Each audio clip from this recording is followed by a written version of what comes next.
Hello to all my friends out there. Hi, you guys. So, I just stopped by for a little break because I have to go to Walgreens and get a couple copies of the pictures of the baby so nothing happens to them.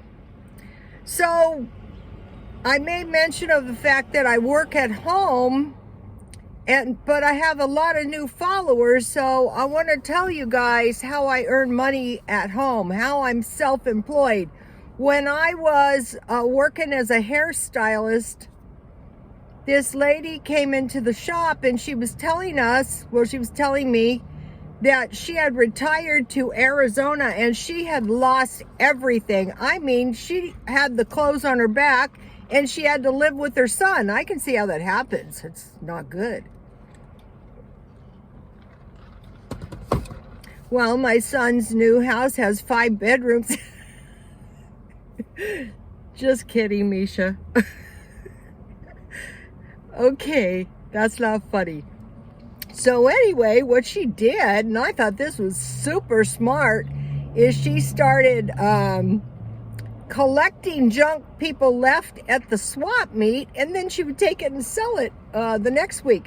So when I said to myself, wow, I want to get into the merchant class. And, I actually tried that for a while. I would get the stuff people left free. And I have told so many broke people to try it and they won't try it. I also saw a lady there collecting clothes people had left for kids' school clothes. So, there's resources all over the place. There's nothing to stop you. Now, this is a slimy thing to do. You know how these churches give 5 free clothes a month? And selecting the best clothes and selling them on eBay. I mean, it's slimy, but these are tough times. And so I also have sold a lot of curbside junk. But my real job is selling costume or fashion jewelry at the swap meet. And so I can't do that really safely because of the corona. So I have an example. So see this is a fashion ring. Look, this is a cute ring. I sell these, I'll give you a close-up. Look at this. $3 each or 2 for $5. I will never starve. My little friends will help me and somebody will love it. Okay, so I go to the thrift stores and I try to find like jewelry like I buy in bulk, which I hate that and I always swear I won't. But most of the time in that bulk jewelry, I will get a couple good watches or some good 925 jewelry. So my real job is selling junk jewelry at the swap meet. Some of the jewelry I sell is literally junk jewelry. And when I first started, I just put it on a TV dinner tray. I laid them on there. And then, I evolved until I had huge tables of literal junk jewelry. Okay, so then it got to the point where I couldn't easily find junk jewelry. I like to pick the stuff. On this one, when I found a bunch of rings like this, I pay maybe $1, if that. I'd much rather hand pick the jewelry because then I know I'm going to get a good jewelry and it's going to sell and I'm going to make some money. And then I met another woman in the salon and she moved to Arizona. I think a lot of these Californians that are moving to Arizona are going to be back. That's a hard life. That we're from, I don't know if any of you know where Mesquite, Nevada is. It's hotter than hell there, and it's hotter than hell in Arizona. It's cheap, but there's reasons. So, okay, this other lady, she had Social Security. She went to Arizona, and she came back without a penny, and she had like a little truck, like a little Ranger truck with like a cab over that she had to sleep in. And so eventually she started moving around, getting these little trailers, just moving up. And finally, she got a nice 5th wheel. And she said, I'm keeping that. And I go, you will not. You'll buy something better. Okay, so jewelry became hard to find. So then I started selling clothes, and I showed you some of the clothes I sell. I started selling purses. I bought camp gear for the swap meet. I still got a tent, laying around very untidy. Purses, just anything, coats.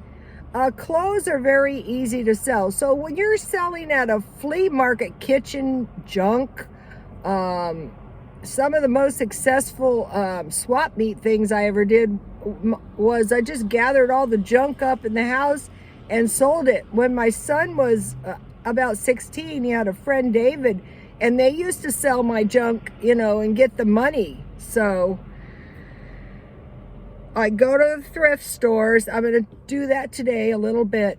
I can't shop the thrift stores like I used to because of the corona. I don't think it's safe enough right now, but I can if I'm very, very careful.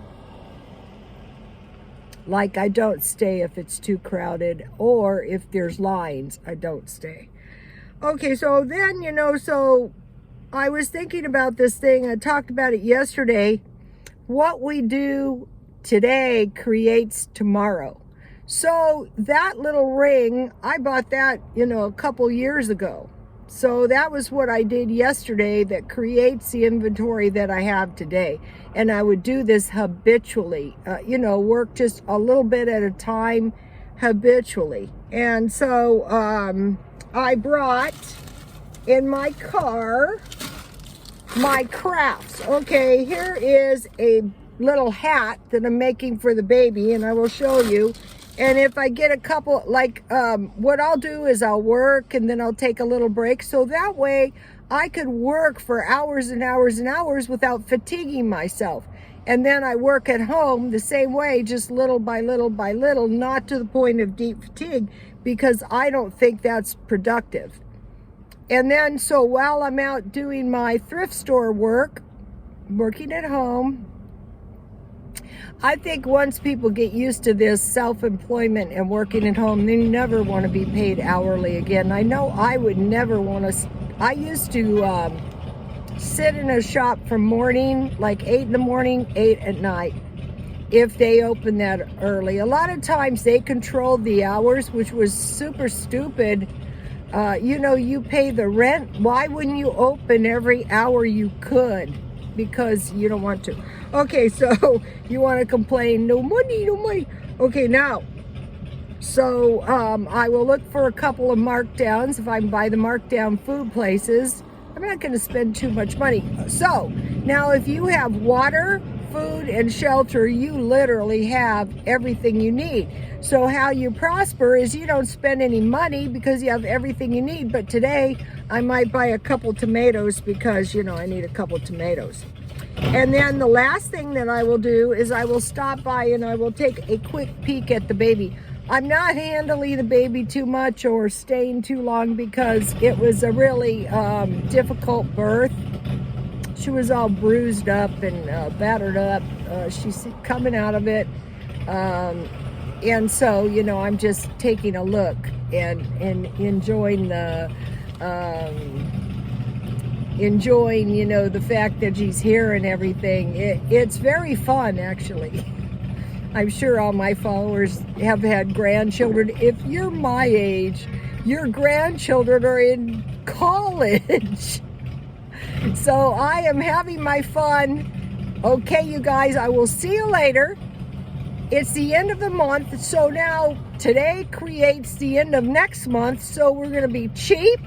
We're going to be conservative with our money. We're not going to be trusting everything is going to be okay. We're going to be proactive in providing food and shelter for ourselves. Okay, you guys, God bless you all. Oh, if I let this thing run 30 more minutes, 30 more seconds, I'll get 10 minutes. So I'll tell you guys something else. Okay, in my new condo, I have a lot of junk and the temptation is to purge it. But I don't want to do that because I know, just like I showed you guys in the videos, that my junk is like money. Like, see these, here's my other glasses. I have lots of these. One of the things I'm shopping for is glasses cases. Okay, you guys, God bless you all.